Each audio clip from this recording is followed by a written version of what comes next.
कुंडलीकवरदे विठ्ठल श्री ज्ञानदेव तुकाराम पंढरीनाथ भगवान की जय। माऊली ज्ञानेश्वर महाराज की जय। जगद्गुरु तुकाराम महाराज की जय। सद्गुरु जोग महाराज की जय।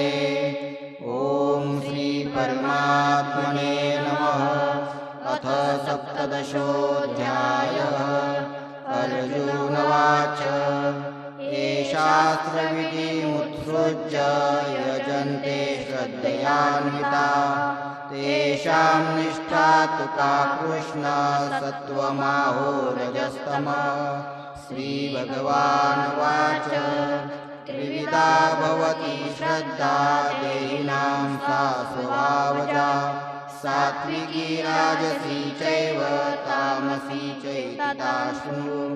सत्त्वानुरूपा सर्वस्य श्रद्धा भवति भारत। श्रद्धामयोऽयं पुरुषो ययच्छ्रद्ध स एव सः। यजन्ते सात्विका देवान् यक्षराशांसि राजसा प्रेतान् भूतगणाक्षान्य यजन्ते तामसा जना। शास्त्रवीतं घोर तप्यन्ते तपोजना दम्भाहंकारसंयुक्ता कामाबलान्विता कर्षयन्त शरीरस्थं भूतग्रामचेतस मा चैवान्तशरीरस्थं तान् विद्यासुरनिश्चयान्। आहारस्त्वपि सर्वस्य त्रिविधो भवति प्रियः यज्ञस्तपस्तथा दानं तेषां भेदमिमं शृणु। आयुस्सत्त्वबलारोग्य सुखप्रीतिविवर्धना रस्यास्निग्धास्थिरावृत्या आहारा सात्विकप्रियाः। कटवं लवणात्तीक्ष्ण तीक्ष्णरूक्षविदाहिनः आहाराजश्रेष्ठा दुःखशोकामयप्रदा।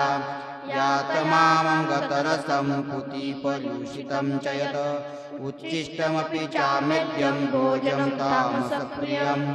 अफलाकाङ्क्षी यज्ञो विधिदृष्टो यज्यते यष्टं व्यवेवते मनः समाधाय स सात्विकः। अभिसन्धाय तु फलं दम्भार्थमपि चैव यत् युज्यते भरतश्रेष्ठ तयज्ञं विद्धि राजसं। विधिहीनमसृष्टानं मन्त्रहीनमदक्षिणं दाविरहितं यज्ञं तामसपरिचक्षते। देवद्विजगुरुप्राज्ञपूजनं शौचमार्जवं ब्रह्मचर्यं महिषां च शैलं च तपोच्यते।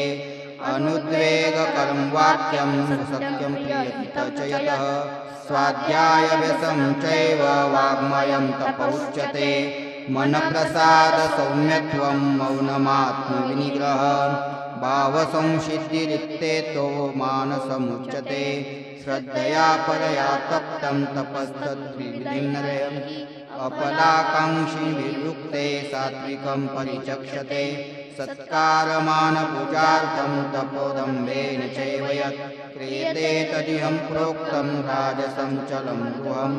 मूढग्राहेणात्मनो यत्पीडया क्रियते तपः परयोस्तत्सदानार्थं वा तत्तामसमुद्यायतं। दातव्यमिति ज्ञानं दीयते नुपकारिणे देशकाले च पात्रे च तद्दानं सात्विकं कृतं। यत्तु प्रत्युपकारार्थं सुलभ्य च वा पुनः दीयते च परिक्लिष्टं तद्दानं राजसस्मृतः। अदेशकाले यद्दानमपाद्रव्य च दीयते असक्तूर्तमवज्ञातं तत्तामसमुद्यतम्। ॐ तत्सदिति निर्दोष ब्रह्मण त्रिविधिस्मृतः।